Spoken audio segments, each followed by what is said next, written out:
Pumunta sila Pulong, sa huling dalaw nila Pulong Duterte, sabi ni Pulong, tinanong siya ng mga Duterte supporters na nandun sa The Hague.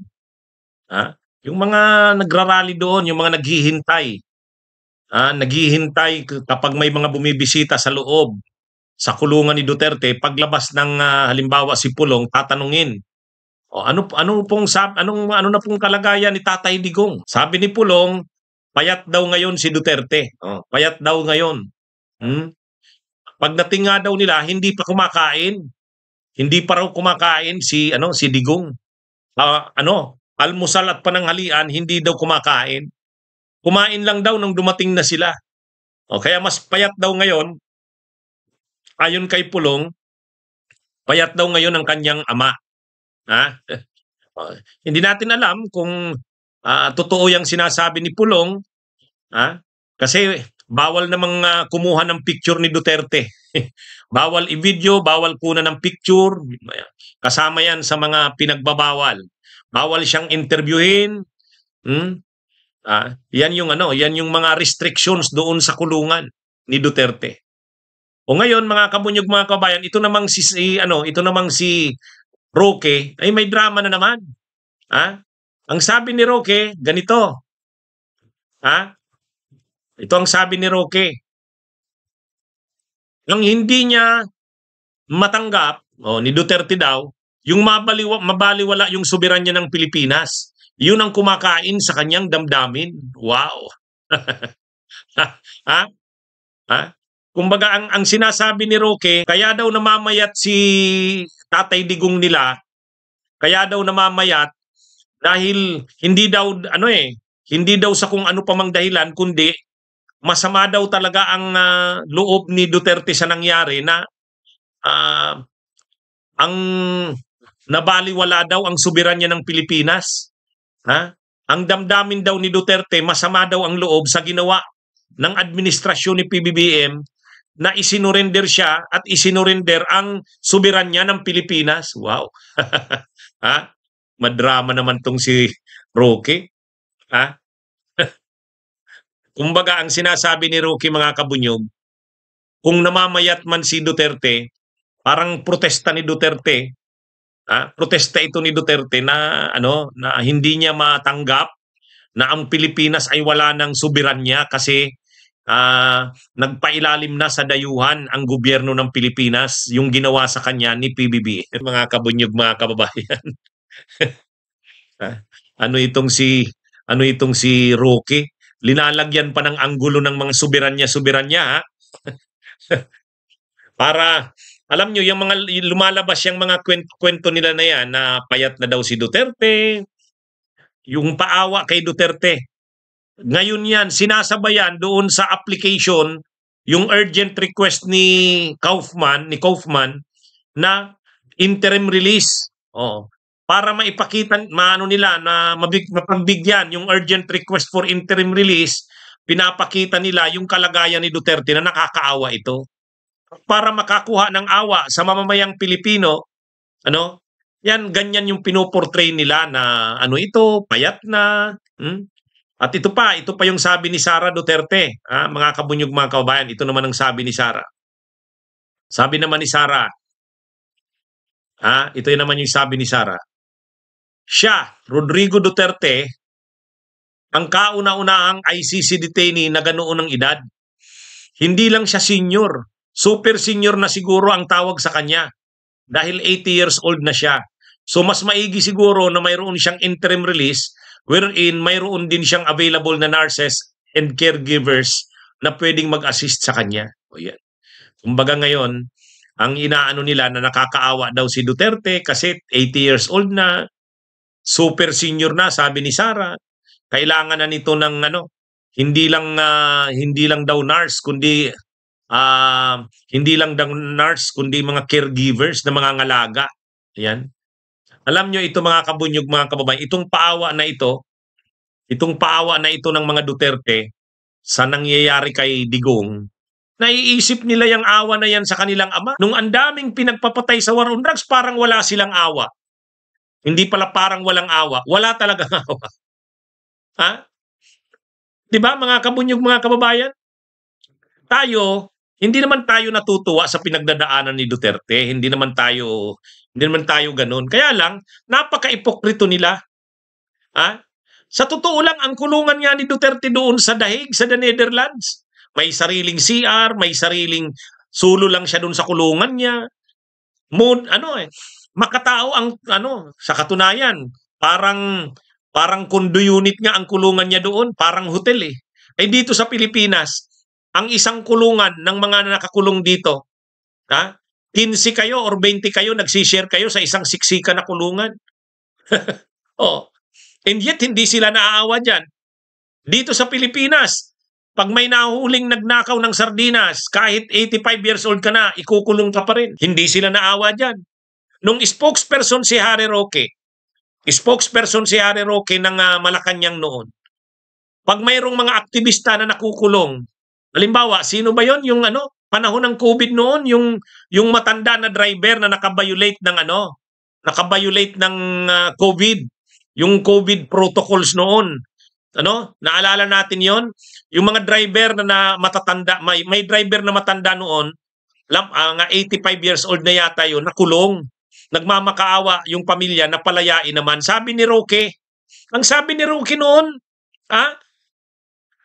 sabi ni Roque noon, nung spokesperson pa siya, pasensya na, ang batas ay batas. The law may be harsh, but that is the law. Kung nakakomit ka ng krimen, kahit naman matanda ka na, kailangan mong pagdusahan yan. Yan ang nakalagay sa batas natin. Wala tayong magagawa dyan. The law may be harsh, but that is the law. Nung panahon yan, kabiolate lang yan ng mga protocol sa COVID. And yet, hindi nila pinatawad kahit 85 years old na. Yung quarantine protocol, Brad Idol, tama?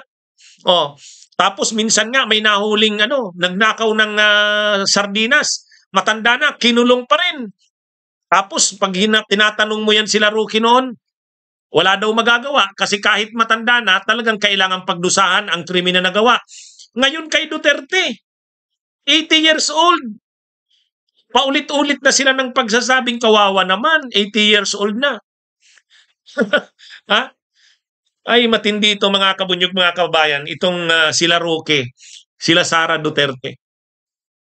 Ngayon, ang pinoportray nila, ang pinapakita nila, na grabe ang paghihirap ni Duterte na pinagdadaanan, na senior citizen na ito, yung kanyang kalusugan, yung kanyang namamayat na. Dahil nga, hinihiling nila na mabigyan ito ng yung kanilang urgent request for interim release. Kaya ngayon, kung ano-ano nang pinoportray nila na kawawang kalagayan ni Duterte. Unang-una, halos kada linggo nadadalaw naman nila eh. May pera naman silang panggasto sa pagdalaw.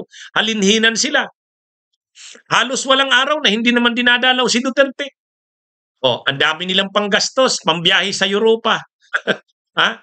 Pag isang linggo, nandun si Pulong, sumunod naman si Sara, sumunod naman sila Hanilet at yung anak niyang si Kitty, sumunod naman si Baste. Nandun lagi ang mga nila, ang mga pamilya nila. Walang linggo na hindi nila nadadalaw si Duterte. Kaya itong mga ito masyado namang madrama.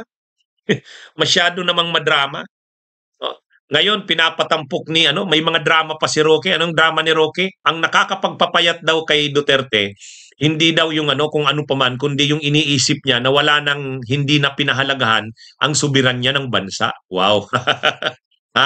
Yun ang kumbaga ang ang kumakain ng kanyang damdamin, yung termino ni Roque. Ang kumakain daw ng damdamin ni Duterte, kaya ito'y pumapayat yung kaiisip na hindi na mahalaga sa bansa natin ang soberanya. Tama ito si Ruth. At ang nakakaano dyan, paano nila masasabi na si Duterte ay mahina na? Samantalang ngayon nga, nag-aaway ang mga DDS dahil sa mga girlfriends di umano ni Duterte. Mga kabunyog, di ba?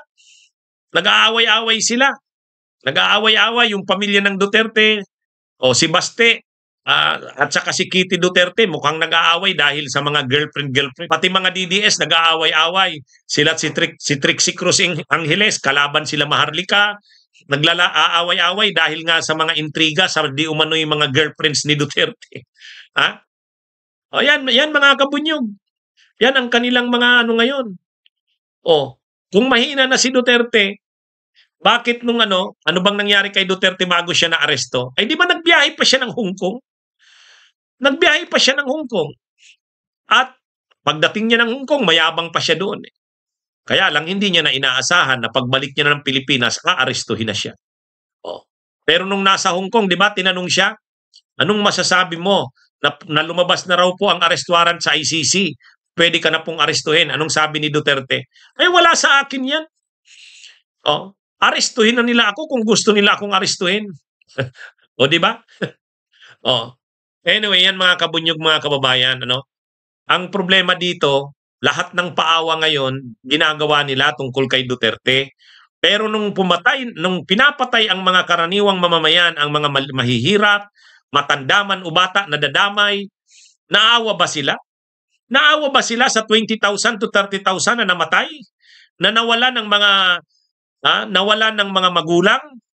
Nawalan ng mga kapatid? Nawalan ng tatay? Nawalan ng nanay? Naawa ba sila?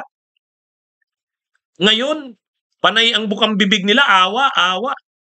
Oh, yung pinagpapatay ang maraming Pilipino sa war on drugs si Duterte, naawa ba sila? Ay, mga kabunyog, mga kababayan, ewan ko dito sa mga ito. Hindi tayo natutuwa na ganyan ang nangyayari kay Duterte. Pero ganyan ang yan ang hustisya para sa mga biktima. Kulang pa nga yan. Oh. Kaya nga dapat isunod na rin itong sila Bato. Papanagot na rin ito. Yung iba pang mga dating chief ng PNP nasangkot din sa madugong war on drugs si Duterte. Ha? Oh. Ayan mga kabunyog, mga kababayan. Itong sila Sara Duterte, sila Roque, yung mga DDS, panay ngayon ang maawa kay Duterte, maawa. Nung panahong maraming pinapatay sa Pilipinas, naawa ba kayo? Ito nga si Duterte, mabuti pa nga dito, dinadaan sa due process.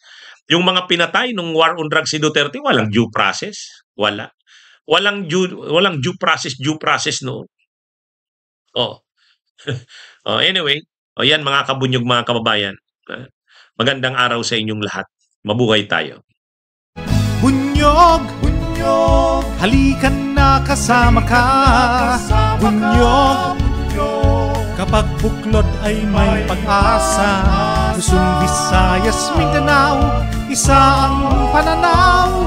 Sa bagong Pilipinas ang bunyog isisigaw. Bunyog.